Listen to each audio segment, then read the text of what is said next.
ಕರುನಾಡಿನ ಸವದತ್ತಿಯ ಧರೆಯಲ್ಲಿ ಜನಿಸಿದ ಭಕ್ತರೆ ಬಲು ಧನ್ಯ.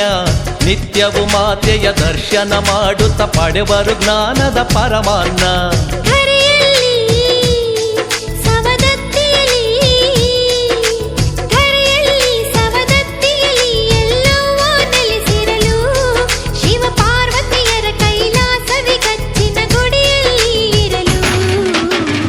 ಭಕ್ತ ಕೋಟಿ ಕೂಗುತ್ತಿದೆ ನಿನ್ನಾಲ್ಕು ಧೋವುಧೋ, ಎಲ್ಲರವ್ವ ಎಲ್ಲವ್ವ ನಿನ್ನ ಪಾಲ್ಕು ಧೋವುಧೋ.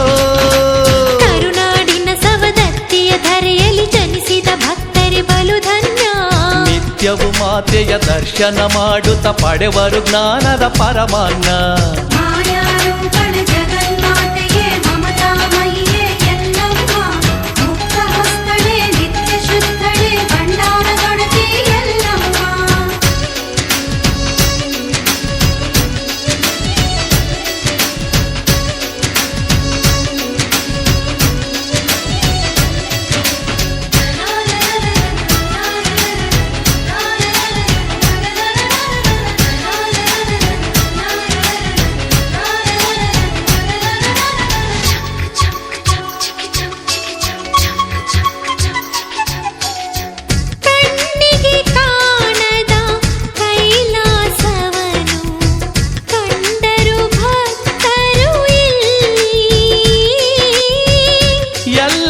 ದೇವಿಯ ಅವತಾರದಲ್ಲಿ ಶಿವಸತಿ ನೆಲೆಸಿ ಹಳ್ಳಿಲ್ಲಿ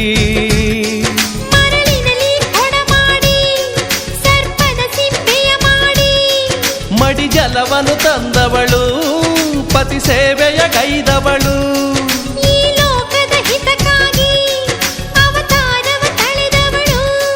ಸವದತ್ತಿಯಲ್ಲಿ ನೆಲೆಸಿ ತನ್ನ ಮಹಿಮೆಯ ತೋರಿದಳು. ಅವಳಿರುವ ಈ ಧರೆ ಪುಣ್ಯದ ನೆಲೆಯಾಯ್ತು. ಮಂದಿರದ ಅಂಗಳಕ್ಕೆ ಸ್ವರ್ಗವೇ ಇಳಿದಾಯ್ತು. ಭಕ್ತ ಕೋಟಿ ಕೂಗುತ್ತಿದೆ ನಿನ್ನಾಲ್ಕು ಧೋವುಧೋ, ಎಲ್ಲರವ್ವ ಎಲ್ಲವ್ವ ನಿನ್ನ ಪಾಲ್ಕು ಧೋವುಧೋ.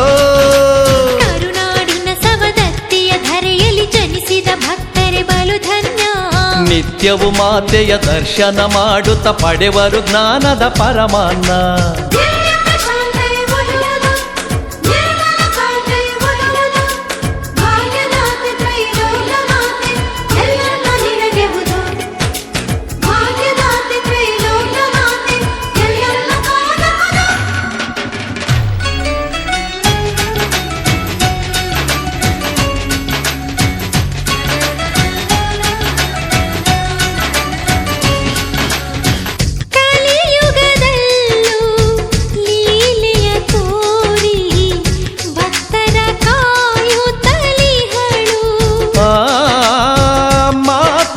ಮಮತೆಯ ನೀಡುತ್ತ ಲೋಕದಿ ಎಲ್ಲರ ತಾಯಾಗಿಹಳು.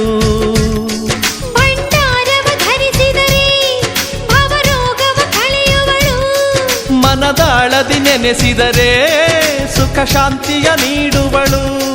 ವಿಧ ವಿಧದ ರೂಪದಲ್ಲಿ ತನ್ನ ಲೀಲೆಯ ತೋರುವಳು.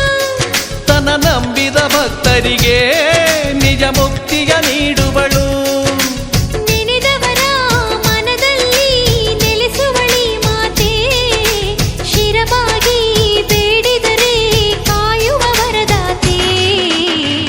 ಭಕ್ತ ಕೋಟಿ ಕೂಗುತ್ತಿದೆ ನಿನ್ನಾಲ್ಕು ಧೋವುಧೋ, ಎಲ್ಲರವ್ವ ಎಲ್ಲವ್ವ ನಿನ್ನ ಪಾಲ್ಕು ಧೋವುಧೋ.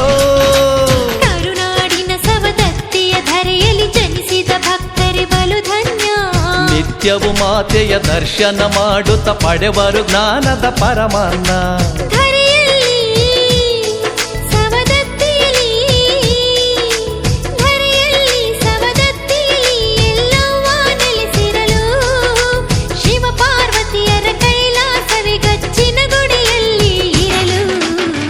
ಭಕ್ತ ಕೋಟಿ ಕೂಗುತ್ತಿದೆ ನಿನ್ನಾಲ್ಕು ಧೋವುಧೋ, ಎಲ್ಲರವ್ವ ಎಲ್ಲವ್ವ ನಿನ್ನ ಪಾಲ್ಕು ಧೋವುಧೋ.